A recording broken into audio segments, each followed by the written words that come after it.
Greta Thunberg. There is no planet B. There is no planet blah. Blah, blah, blah. Blah, blah, blah. This is not about some expensive, politically correct green act of bunny hugging or blah, blah, blah. Build back better, blah, blah, blah. Green economy, blah, blah, blah. Net zero by 2050, blah, blah, blah. Net zero by 2050, blah, blah, blah. Net zero, blah, blah, blah. Climate neutral, blah, blah, blah. Blah, blah, blah, blah. I mean, she has to be the most irritating kid on the block. I mean, right now, she's currently playing chicken with the Israeli military. And no matter how dangerous this mission is, it is nowhere near as dangerous as the silence of the entire world in the face of a live-stream genocide.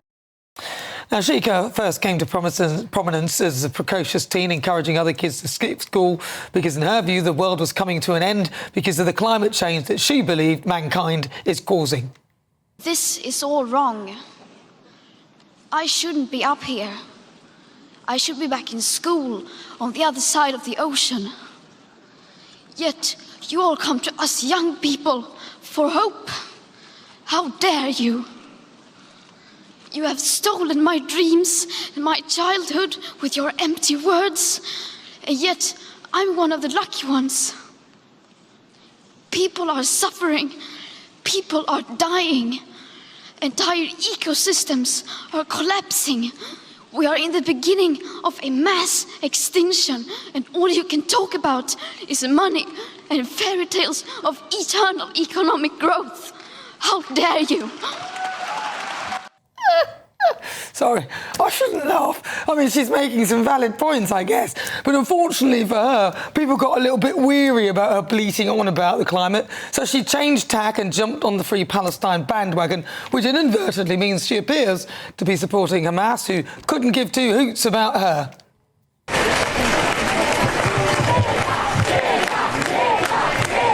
Ministers from all over the world have gathered here to discuss the climate crisis.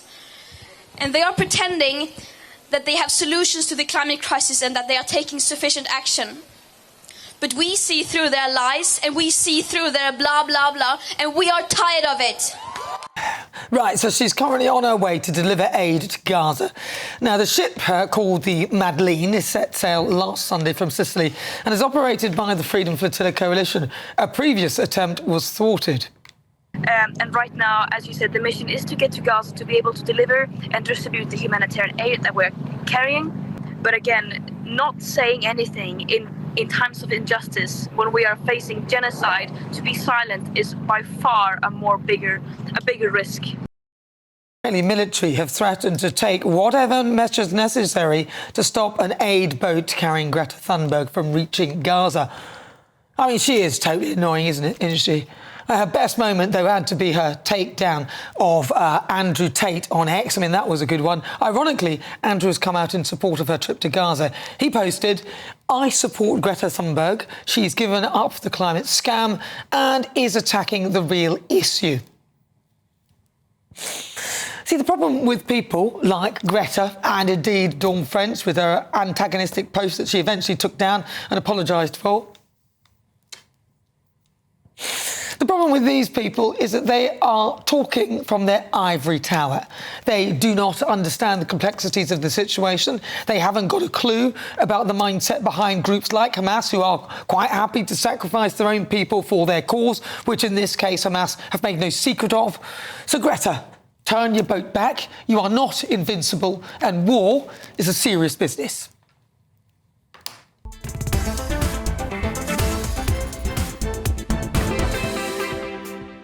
Right, well, let's welcome again my panel. Joining me, political commentator Lynn May and also Labour activist Chris Worrell, because I want to talk to them about Greta Thunberg. Right, I'll start with you, Lynn May. Greta Thunberg. So I vehemently disagree with you on this. Really? She was insufferable when it came to the climate, but I think this is brilliant what she's doing. And yes, she's not invincible. And if she does get blown up, it will show the world how absolutely disgusting the Israeli government is. Really? And this whole idea of us consistently saying whoever wants to get aid to those people are somehow supporting Hamas is absolutely absurd. Are we saying... Well, that, inadvertently... Are we saying that the surgeons, the doctors, the Red Cross, the journalists who've been killed by the Israeli government, are they all supporting Hamas or are they trying to help the civilians? Well, now, if are you asking a question or are you just rhetorical? Just one more point.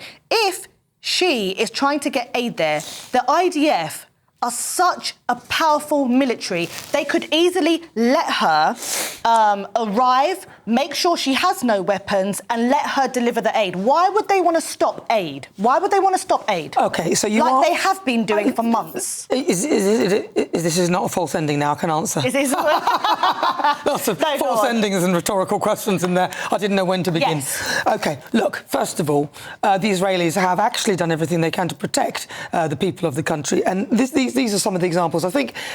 Sorry, let me finish, because I haven't finished. Yeah. So I think the problem here is that, as you know, UNRWA, members of UNRWA were arrested because they were involved with October the 7th, right? Mm-hmm. This is an aid agency that's supposed to be sending aid to people. And unfortunately, and as you're not there, and this is what we hear, is that UNRWA and other aid agencies are being used by Hamas to take in things like aid, but also using that as a way of getting in and, you know, taking weapons in and so on and so forth. So we know this. This isn't them making it up, right? So what are you expecting the Israeli army to do? Should they just let the aid go through, even though they know that it's a guise for carrying weapons and things like that? That's the false one. Yeah. I'm doing what you did. OK. OK, that's the first thing. Should they do that? Yeah. Also, Hamas are using the people of Gaza as human shields. We know this as well. And we also know that when the aid gets in there, it is not even going really to the people that need it. It's going to Hamas, and then they're trying to sell it on the open market. So the problem with this is it's all very well from your ivory tower saying, oh, it's terrible, these people, and I do, my heart bleeds for these people, but what are Israel to do? Well, this is the thing. This whole idea that, you know, they are doing everything to protect civilians and get the hostages back. I was absolutely in support of this idea, and this needed to happen. But multiple Israeli politicians have come out and said, no matter, especially Benjamin Netanyahu, if the hostages are returned, we will not stop bombing Gaza. Where did you see that? Where did you see that? Where is that? It's a simple... No. Where is that? A simple... No, you're saying he said that. I will explain. OK, well, when I speak to Chris, you'll go and find that with reference. his own words. The finance minister said it's absolutely fine for, the IDF to sexually abuse Palestinian prisoners. That is a breach and a break of international law. That is a big allegation. So it's not an allegation, hold on. That is a big allegation, so find the exact scripting for me so that you can support that. I will. If you're saying that, I'm going to that. speak to Chris now. You go and use your phone or whatever it is to find those things that you've said to support those things so we can see them. Chris Worrell.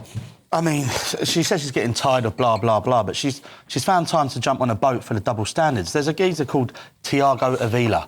That guy has been at the Hezbollah leader funeral and called him a martyr. It's a propaganda exercise. It's clear for everyone to see.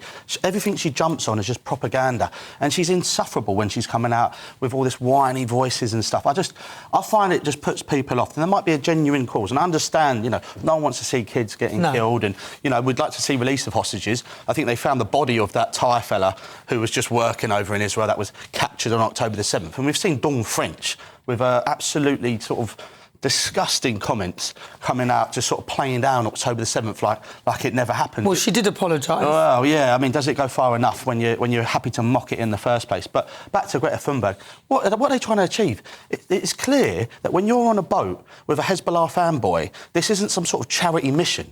It's there to provoke a response. Like, what they're doing is demonstrably challenging the Israeli forces, who are already in the midst of a difficult situation, to then, you know, turn that boat around or push it away? Because, you know, what's she trying to achieve? It's not because she's not trying to get aid there, is she? No, I don't actually have my phone. So you haven't got your phone, so... I'm happy to share them when I do. Well, OK, so we'll hold you to that. But again, if you're going to say that, we need the exact word, because I know that's a big allegation. And to be honest, looking at the way... I mean, what about October the 7th? What about that massive attack? Horrific. What about the massive attack that Israel sustained from how many 5 angles, literally? Yeah. It's only because all the other forces got together to save Israel. Israel would literally be nothing if it wasn't for the America and all them protecting, and their Iron Dome. I think a lot of people don't take that into account. I mean, have you taken that into account?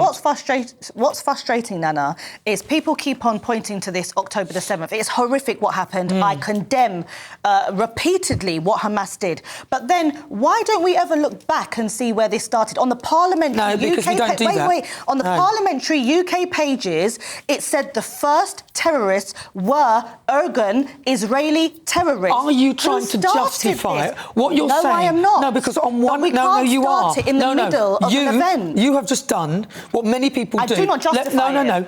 You have literally done what other people do when they say, well, October the 7th didn't start on October the 7th. It was because this other... So as soon as you start going backwards and making some we can't sort look of... at history. No. We always look at history for everything else. Let me finish. Yeah. As soon as you start making some sort of reasoning as to why this has happened on October the 7th, for me, I think that's where I have to stop you, because October the 7th, let's take it in isolation. Let's start with October the 7th. It's not acceptable, and Israel are responding to that. But do you... They're allowed to respond to that. But do you condemn the Israeli government for breaking international law over and over again? Do you... Because I condemn Hamas.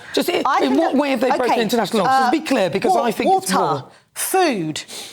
Well, that wasn't... that wasn't quite... That's not quite true. This whole excuse... That's not quite true. No, it is true. No, it isn't quite true. They didn't stop all water or all food. That's not true, OK? So they not broken any international law? Supply all water to Gaza. They don't supply all food to Gaza. And what about Egypt? What about Egypt? What about Egypt and the other countries around who are not helping at all? Why are they not helping?